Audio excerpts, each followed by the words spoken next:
Hi guys, how you doing? Hope you're okay. Time for another recap on what we've been looking at in lessons over the last couple of weeks. So for a lot of students, we've been taking our first look at drum notation. Now people think reading notation can be scary and difficult, and as we found, well, hopefully at least this week, it's neither of those two things. When you're reading a piece of music for any instrument, drums, piano, guitar, you name it, any instrument you like, there are two pieces of information that we need. How many notes am I going to play and where am I going to play them? So on a piano, for example, the where might be which of the black and white keys you're going to use. On the drum kit, it's the cymbals and the drums and the snare and the toms, etc, etc. Before we get to the where though, let's look at how many.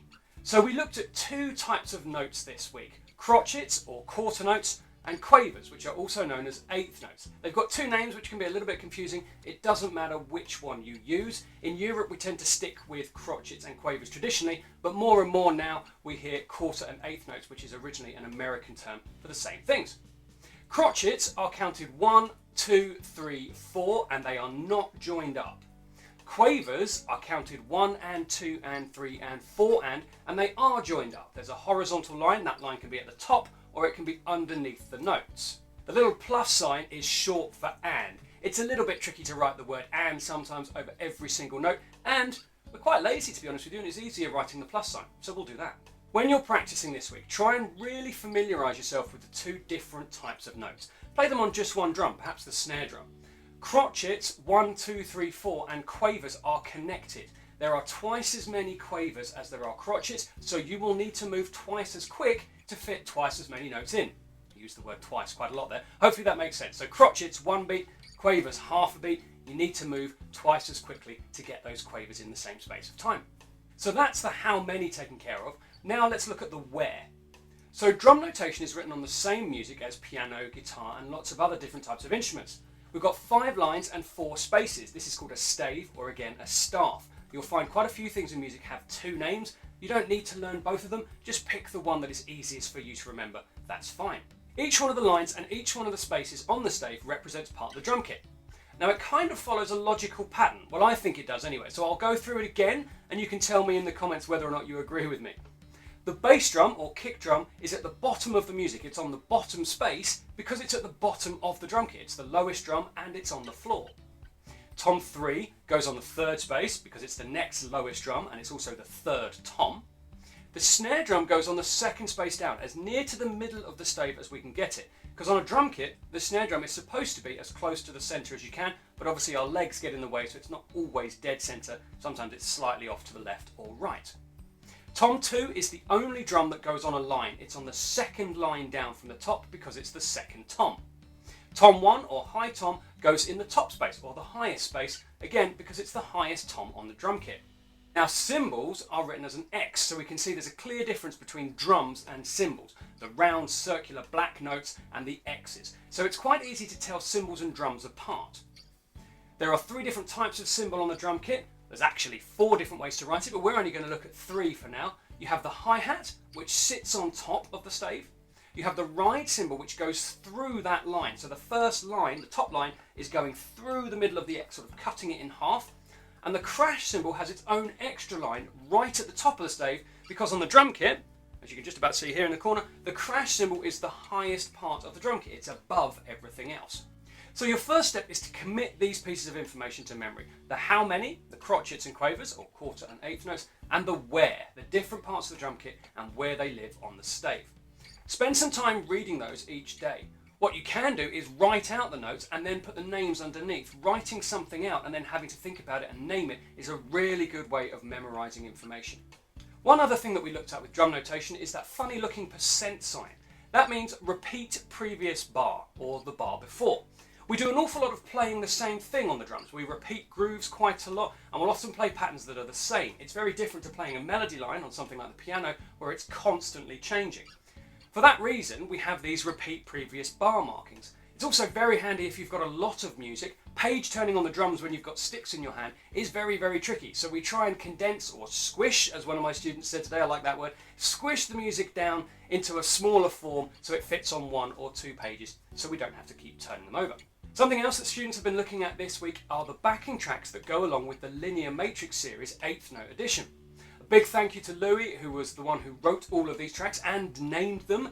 We went through in class why some of them have some rather bizarre names. There is a story attached to each one, and if you're not sure what it is for the piece you're playing, just let me know and I'll tell you what that story is. But big thank you to Louis for writing these backing tracks to go with the Linear Matrix series.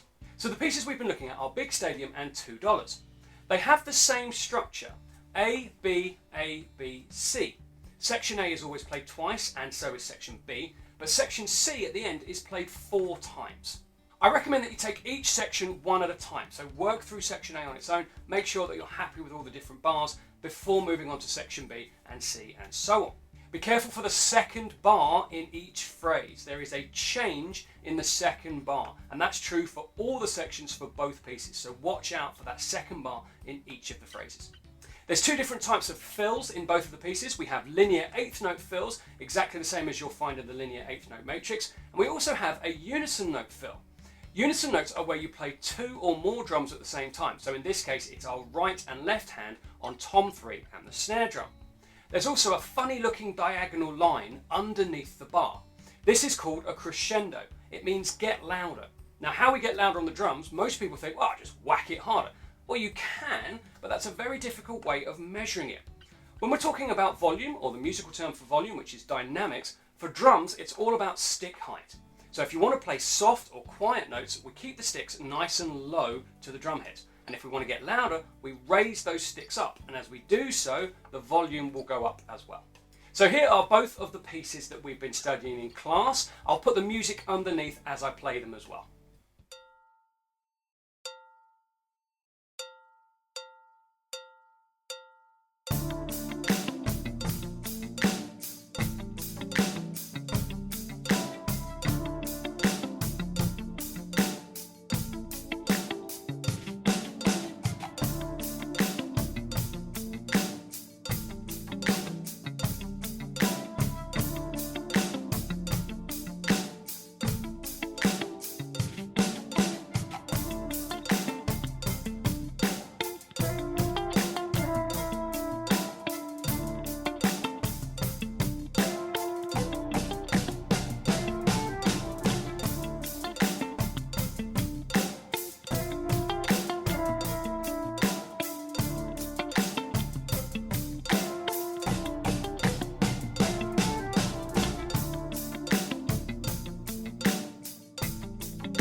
Something else we've been studying the last couple of weeks is looking at the groove section of the linear matrix 16th note addition. When we think about linear drumming, we tend to think about fills first, which is absolutely fine. Most of the things you'll find on YouTube and on the internet are fill based when it comes to linear drumming. But they're also great for creating different grooves. Now there's a whole bunch of different grooves in the linear matrix book. Feel free to work through those and see which ones you like. Feel free to create your own grooves using the different letters from the linear matrix as well.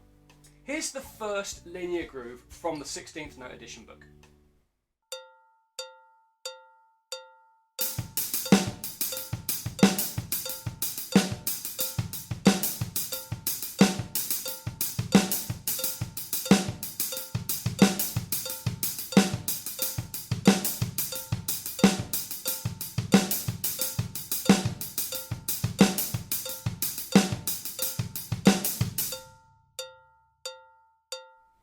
Now that works just fine as a groove on its own, but it can also be used as a fill. So what I'm going to do now is play 3 bars of a more normal groove, you could call it, or a conventional groove, and then put the linear groove in bar 4, so it acts as a sort of groovy fill. Here it is.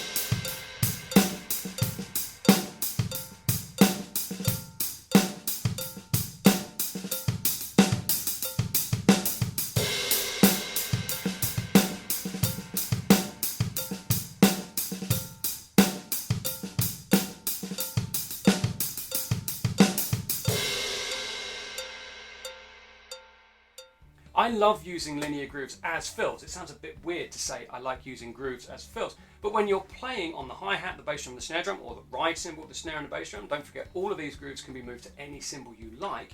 I find it's a really cool way of just adding a little bit of surprise without needing to rattle around the toms. So you're playing a variation using the same parts of the kit as you would for a groove. It's not to everybody's taste, but it's certainly something I really enjoy doing, and I encourage you to have a go at it and see what you think and see if you can apply it to your own playing as well. Finally, another thing that came up from looking at linear grooves this week was taking one individual letter from the matrix and applying it to a normal quaver groove. Let me show you what I mean. I'm going to take the letter J from the linear matrix and I'm going to apply it to a standard quaver groove. So I'll start by playing the quaver groove as it is, and then I'll put the letter J into that groove. Now I'm going to be playing it on the bass drum, so I'll put it on beats 1 and 3 so you can hear what that sounds like.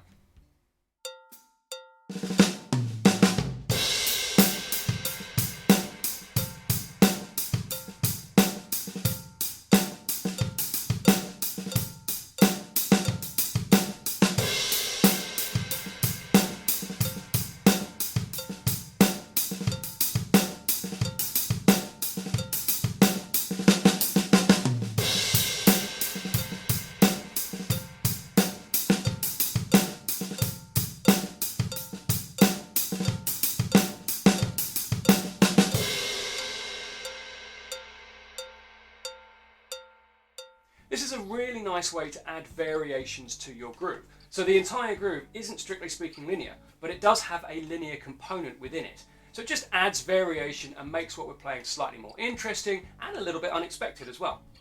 Experiment with the different letters from the matrix, apply them to grooves that you already know. See what you think. Do they make the groove sound better? Do they make them sound worse? Is busier better than maybe less notes in the groove? And so on and so on. This is a subjective topic we're talking about here. It's down to opinion. Have a go, see what you think. So that's it for today, guys. Thank you very much for watching. As always, if you've got any questions, do feel free to let me know in the comments below. I'll link the linear matrix resources and the backing tracks in the description as well. So if you haven't got access to those, you can grab a copy. If there's anything you'd like to see in these videos, do feel free to let me know and I will include that next time round. Thanks again, take care guys, and enjoy your drumming.